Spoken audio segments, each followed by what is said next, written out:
Invité à la 20e édition du dîner de la mode du SIDAction jeudi 6 juillet 2023 au pavillon Cambon-Capucines à Paris, Tina Kounayki a opté pour une tenue un peu particulière, qui comportait une veste déchirée laissant apparaître ses sous-vêtements.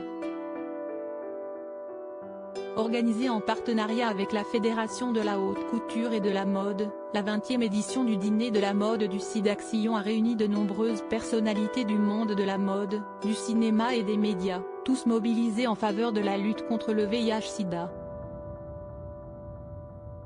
Cet événement s'est tenu jeudi 6 juillet 2023 au pavillon Cambon-Capucines à Paris. Événement incontournable en clôture de la Fashion Week parisienne, la soirée a permis de collecter 750 000 € au profit de la lutte contre le sida en France et à l'international, a indiqué la Fédération de la haute couture et de la mode dans un communiqué.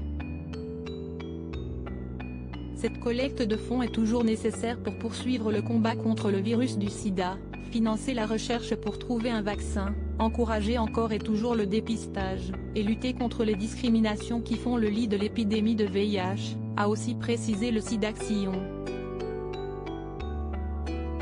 Parmi les différentes personnalités conviées à cet événement, on peut notamment citer Tina Kounayki. À cette occasion, le mannequin avait décidé d'arborer un look un peu particulier.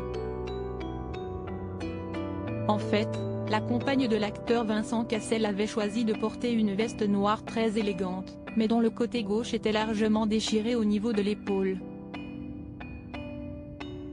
Cette tenue avait donc pour particularité de dévoiler les sous-vêtements de Tina Kounayki lors de son passage sur le tapis rouge. La jeune femme était également vêtue d'un pantalon noir assorti à sa veste, qui ne comportait quant à lui aucune trace de déchirure. Outre le mannequin, de nombreuses autres personnalités issues du monde de la mode ont répondu présents à ce dîner. Dîner de la mode du SIDAction, plus de 11 millions € récoltés en l'espace de 20 ans. Parmi ces dernières, on peut notamment citer le célèbre créateur français Jean-Paul Gaultier, qui n'est autre que l'ambassadeur du SIDAction, mais aussi Inès de la Fressange, ou bien encore Simon Porte-Jacquemus.